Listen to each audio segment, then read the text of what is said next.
মাননীয় ডক্টর জাফরুল্লাহ উনি সংশয়বাদী। উনি কি বলেন তো? সংশয়বাদী। উনি কোরআনের কিছু বিশ্বাস করে, কিছু বিশ্বাস করে না। এরাও নাস্তিকদের অন্তর্ভুক্ত। কারণ কোরআনুল কারীমের নাস্তিক হওয়ার জন্য, কাফের হওয়ার জন্য গোটা কোরআন অস্বীকার করার কোনো প্রয়োজন নেই। আলিফ এতটুকু অবিশ্বাস করলে ও বেঈমান, ঠিক কিনা বলেন?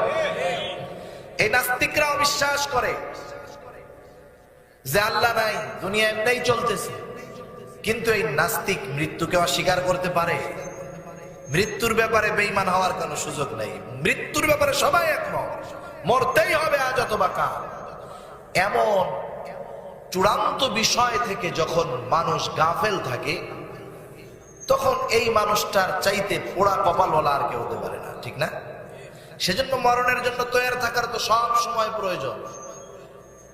কিন্তু আফসোস, আজকে আমরা দুনিয়ার কর্মে এতটাই ব্যস্ত, আমি আমার মরণের কথা ভুলে গিয়েছি। এজন্য নবী বলেন, আকসিরু যিকরা হাদিমিল লাযযাত, তুমি ওই জিনিসের বেশি বেশি স্মরণ করো যেই জিনিস সকল স্বাদকে বিনষ্ট করে দেয়, সকল স্বাদকে নষ্ট করে দেয়, ধ্বংস করে দেয়।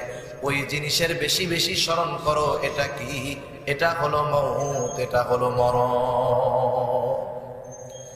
মরণের কথা বেশি বেশি স্মরণ করলে গুনাহ করা কঠিন না সহজ? জোরে বলেন।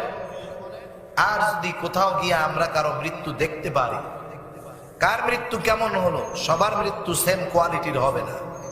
কারো মৃত্যু হবে সুন্দর, আগেই বলেছি, যার আমল সুন্দর তার মৃত্যু সুন্দর, যার আমল খারাপ তার মৃত্যু খারাপ।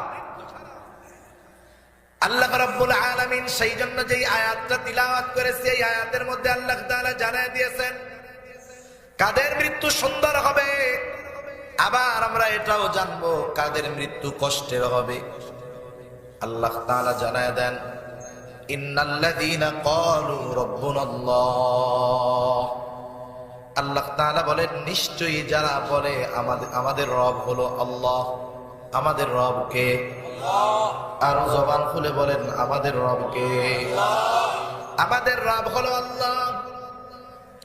আমি মুখ দিয়ে এই কথা বলার সাথে সাথে শুধু মুখ দিয়া বলেছি এই বিষয়টা খেয়াল রাখলেই হবে না।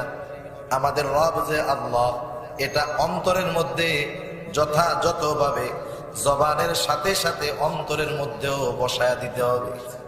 শুধু তাই নয়, মুখে স্বীকার করলাম, অন্তরে বিশ্বাস করলাম, আমার কর্মের দ্বারাও এটাকে প্রমাণ করতে হবে যে আল্লাহ তাআলা আমার রব।